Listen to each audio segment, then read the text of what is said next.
Assalamualaikum warahmatullahi wabarakatuh. Perkenalkan, nama saya Nadila Sapitri. Saya dari Prodi Sastra Indonesia dengan kelas R002. Di sini saya akan menjelaskan materi tentang sejarah perkembangan psikolinguistik. Ada beberapa tokoh linguistik yang tertarik untuk mengkaji bahasa secara psikologi adalah Frande Haty, Ferdinand de Saussure, dan Otto Jespersen. Misalnya, ahli linguistik asal Layang membandingkan tata bahasa antar bahasa yang berlainan dengan tata penutur bahasa. Hasil penelitiannya menunjukkan bahwa tata bahasa suatu bangsa menunjukkan pandangan hidup larangan tersebut. Frande Haty sangat berpengaruh aliran rasionalisme yang berasumsi bahwa bahasa adalah bagian yang tidak dapat dipotong-potong atau diklarifikasikan. Misalnya pada pendapat aliran empirisme Ferdinand de Saussure pada tahun 1858 sampai 1913 dalam perkuliahannya memperkenalkan 3 istilah penting dalam linguistik, yaitu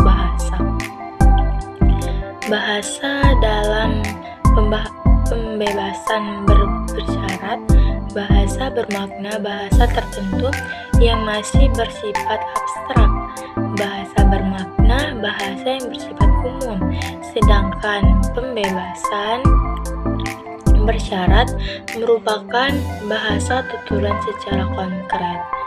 Saussure tegas bahasa, kajian linguistik adalah bahasa, sedangkan objek kajiannya adalah psikologi. Pembebasan bersyarat oleh karena itu bahasa berkebangsaan Swiss ini berpendapat jika ingin mengkaji bahasa secara utuh, maka ilmu yang dapat mengkaji adalah linguistik dan psikologi. Edward Sapir 1884 sampai 1939 mengkaji hubungan antara bahasa dengan pikiran. Di sini terdapat 3 generasi psikolinguistik. Perkembangan disiplin ilmu psikolinguistik telah merangsang Mehler dan kebisingan untuk menulis artikel versi tidak model psikolinguistik.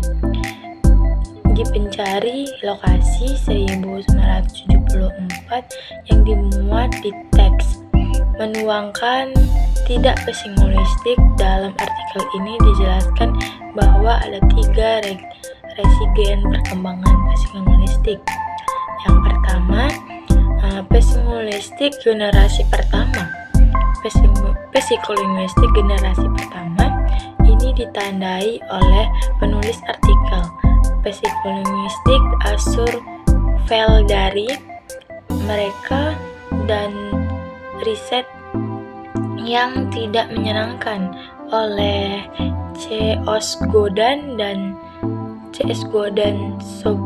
Sobeok.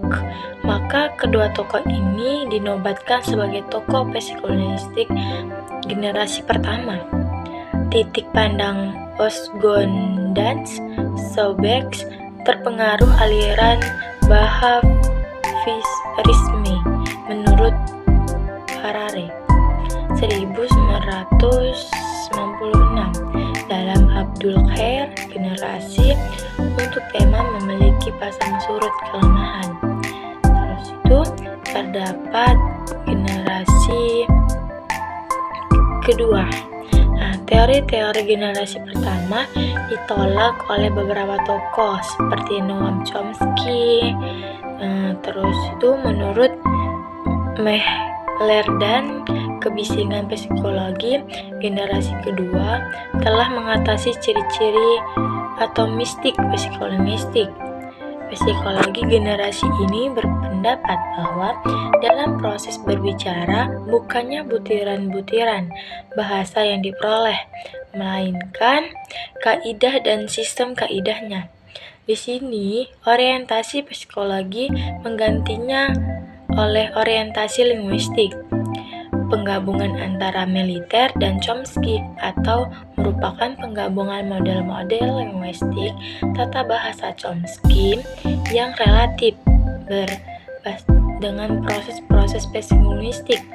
Malah, Mehler dan Noizet mengatakan bahwa psikolinguistik generasi kedua, anti-psikologi tokoh fase ini telah mengarah pada manifestasinya ujaran sebagai bentuk linguistik. Terus generasi psikolinguistik yang ketiga, psikolinguistik generasi kedua mengatakan bahwa analisis mereka mengakui bahasa telah melampaui batas kalimat.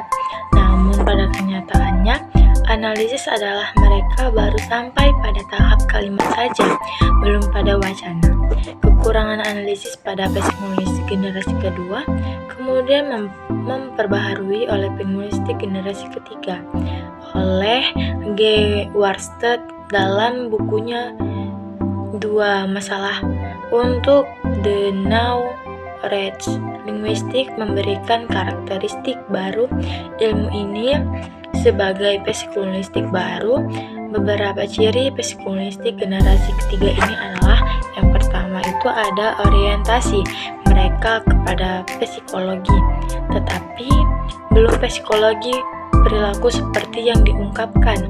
Frase dan Al-Kalon dan psikolinguistik Uni Soviet telah terjadi proses serempak dari informasi psikolinguistik dan linguistik. Habis itu ada yang kedua itu keterlepasan mereka dari kerangka psikolinguistik kalimat dan lebih mengarah pada psikolinguistik situasi dan konteks.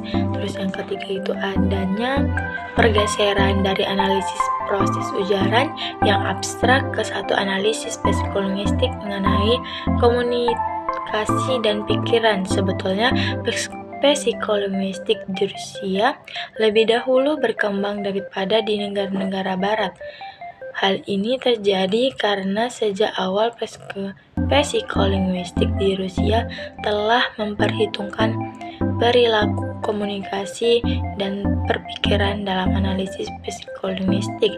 Selain itu, psikolinguistik di Rusia dikenal dengan istilah teori aktivitas ujaran yang mendasarkan dirinya pada postulat bahasa perilaku manusia bersifat aktivitas, perkusif, dan inovatif. Postulat ini dapat di negara barat belum tercapai. Jadi, kesimpulan dari materi ini adalah kalau linguistik merupakan disiplin akademis yang mengenai kompetensi linguistik, maka psikolinguistik merupakan disiplin yang melibatkan dirinya dengan performasi atau pelaksanaan linguistik. Psikolinguistik adalah cabang dari psikologi kognitif dan tujuannya untuk menggabungkan proses-proses psikologi agar berlangsung jika seseorang menggunakan kalimat-kalimat yang didengarnya pada waktu berkomunikasi dan bagaimana kemampuan berbahasa diperoleh oleh manusia. Nah, itulah materi yang dapat saya sampaikan. Bila ada kurangnya saya mohon maaf. Saya akhiri. Wassalamualaikum warahmatullahi wabarakatuh.